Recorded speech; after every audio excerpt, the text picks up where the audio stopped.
So any experiences in high school that helped impact your life in some type of form or fashion? Good or bad experience? I remember when I first got there, uh, the first week I got suspended for fighting. So smart though. Right. Right. Right. Got suspended for fighting. And because my mouth was bigger than my heart at that point, they suspended me and then suspended the other girl, and she started it. Because I just wouldn't, I just was like, no, she did it, and so what? And so, because I wasn't showing any humility, I got suspended. First lesson. First lesson. Okay. Second lesson is I figured out I was smart in high school. Okay. And so I didn't go to class. Ever. Ever. And so every year I was in summer school for gym. Wow. I'm like, I ain't going there. I'm gonna stay outside with them. But I graduated on time. Okay. Because I knew better at that time. I'm like, I gotta get my shit together. Right. Because they gonna leave me behind. And all my friends who I'm cool with and still friends with today, they was in class. I was hanging with the other knuckleheads. I found some other knuckleheads to hang with because I knew my friends weren't gonna do that with me. Exactly. But I did. So can you say process kind of started to help form? It formed what I found out about life, is that it's gonna go on without you. Right. You can get in where you fit in, or you can create your spot. Exactly. It's either or. Life is gonna continue, right, whether you live in it or not. So it's either you get in where you fit in, and if you don't like that, then you need to create your spot. Right. Because I knew that if I didn't get in where I was fit in, they was gonna be walking across the stage waving at me, and I was gonna be still in summer school again. And so because I didn't understand the value of money at that time, or the value of my time, I would be outside just lollygagging because I said, oh, my mom never paid for me to go to summer school so I can graduate on time. But then you graduate from high school, and then life just happens. Right. And you have to reflect back on how did that happen. Exactly. Yeah. Okay. Yeah. So after process, were any schools, anything looking for you, or were you trying to seek out and go out of town for school? After Prosser, what happened was the friends that I told you about, 1, 2, 3, maybe 2 or 3 of them went away to SIU, Carbondale. Okay. 2 of us decided to stay behind. 1 of us had a baby, and I got pregnant. I graduated in June, got pregnant in July. Because that's what I wanted to do. Right. I'm still in that stage. That's what I want to do. I'm grown. Okay. And so grown catch up with you. The word, your mom always tell you, it's a difference. You can say you're grown, but you ain't grown until you get this, this, and this. And you be like, yeah, I'm grown. My driver's license say I'm grown. Yeah. But it's not until life catch up with you, you're like, I really wasn't grown. I was just saying it. It's some words. Okay. Yeah. Now you're starting to shape into an adult. Mm-hmm. What are some of the things that start to interest you that you feel like still sticks with you today? What I'm most proud of is being a mom. Okay. She changed me. Not that I was out there or crazy, but I had the potential to be out there and be crazy. On my own volition at that. It wasn't because I was trying to hang with the crowd. It was because I thought that I could do it. And so, having her,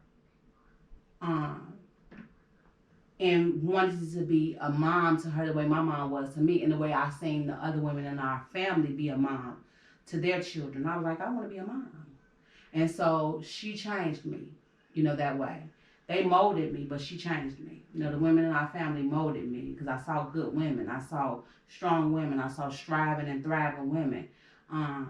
Even in the absence of men, I seen them continue.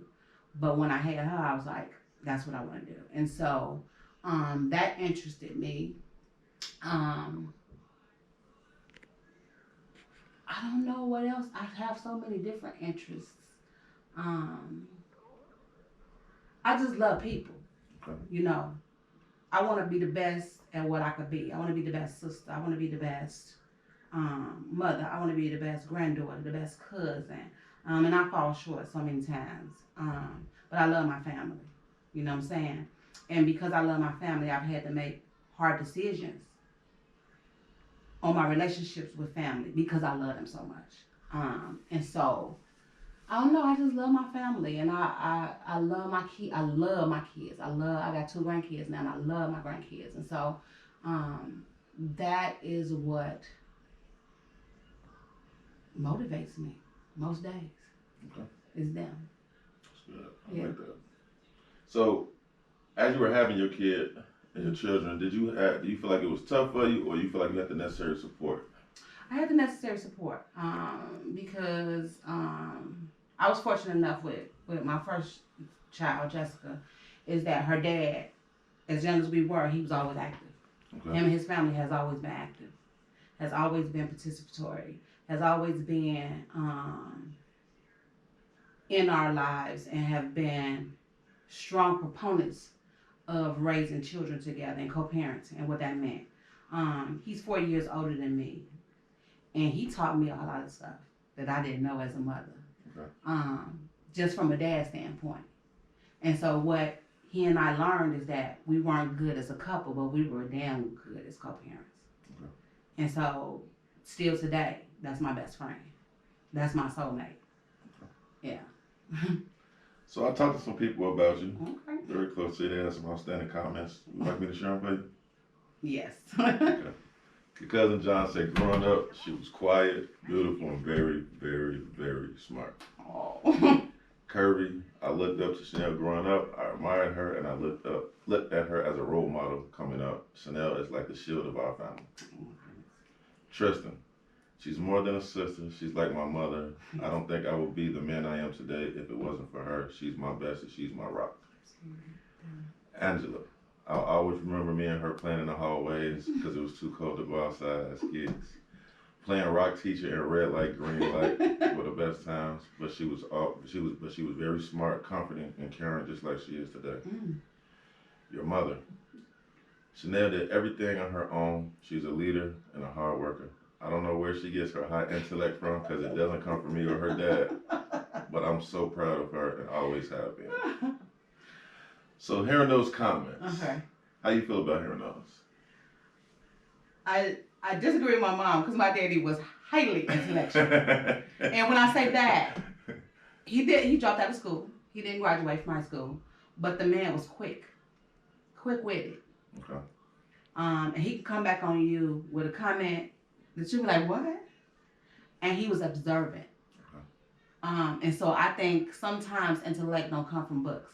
Right. It could just come from life experience. Exactly. You know, my dad lived his life on his own terms. He was a drug addict. He was alcoholic. But he ain't never stole nothing.